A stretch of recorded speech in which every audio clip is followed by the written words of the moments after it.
बता दें, केंद्रीय मंत्री चिराग पासवान ने अपने नेतृत्व में अब नीतीश कुमार को मुख्यमंत्री बनाने की बड़ी शपथ ले ली है और साथ ही साथ उन्होंने कहा है कि मुख्यमंत्री के लिए बिहार में कोई जगह नहीं है। वो खुद मुख्यमंत्री नहीं बनेंगे, बल्कि उनके नेतृत्व में नीतीश कुमार को एक बार फिर से बिहार का मुख्यमंत्री बनाया जाएगा और साथ ही साथ उन्हीं के नेतृत्व में विधानसभा का चुनाव लड़ा जाएगा। आखिर चिराग पासवान ने मुख्यमंत्री का इतना बड़ा पद क्यों त्याग किया और नीतीश कुमार के लिए ऐसी बात क्यों कही? नमस्कार, मैं हूं संजीव और आप देख रहे हैं आप तक न्यूज। अगर आप हमारे चैनल पर नए हैं तो चैनल को जरूर सब्सक्राइब कर लें। बता दें कि लोक जनशक्ति पार्टी रामविलास के नेता और केंद्रीय मंत्री चिराग पासवान ने कहा कि बिहार में मुख्यमंत्री नीतीश कुमार के नेतृत्व में एनडीए फिर से सरकार बनाएगा। केंद्रीय खाद्य प्रसंस्करण मंत्री पासवान विश्व खाद्य भारत 2025 शिखर सम्मेलन के दूसरे दिन बिहार में खाद्य प्रसंस्करण क्षेत्र में अवसर विषय पर आयोजित ज्ञान सत्र के अवसर पर बोल रहे थे। उन्होंने यहां संवाददाताओं से कहा कि मुझे विश्वास है कि एनडीए बिहार में फिर से सत्ता में आएगा।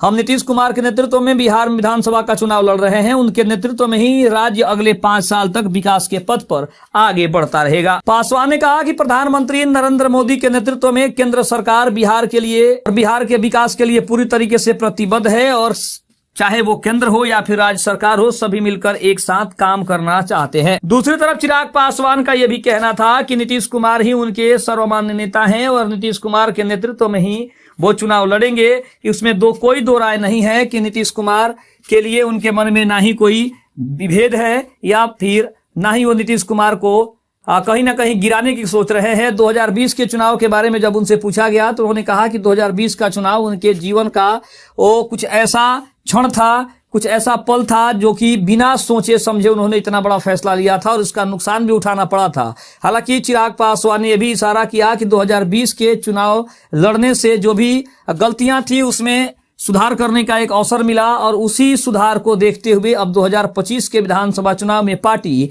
एक नए उत्साह और नए जोश के साथ उतरेगी और एक बार फिर से नीतीश कुमार के नेतृत्व में ही चुनाव लड़ा जाएगा। और एनडीए में बिहार में एनडीए की सरकार बनती है तो नीतीश कुमार के नेतृत्व में चुनाव लड़ने के बाद जब भी सरकार बनेगी तो मुख्यमंत्री के रूप में नीतीश कुमार को ही आगे रखा जाएगा। यानी कि पूरी तरीके से उन्होंने अपने पद का त्याग करते हुए जो भी कयासों का दौर चल रहा था कि नीतीश कुमार नहीं बल्कि चिराग पासवान बिहार के मुख्यमंत्री बनेंगे, उसके लिए चिराग पासवान ने सभी सवालों को पूरी तरीके से बंद कर दिया है और कहा है कि बिहार में मुख्यमंत्री की जो कुर्सी है वो सिर्फ नीतीश कुमार के लिए रखी गई है। बिहार में मुख्यमंत्री का कोई भी दूसरा ना ही प्रत्याशी है और ना ही उसकी कोई वैकेंसी है।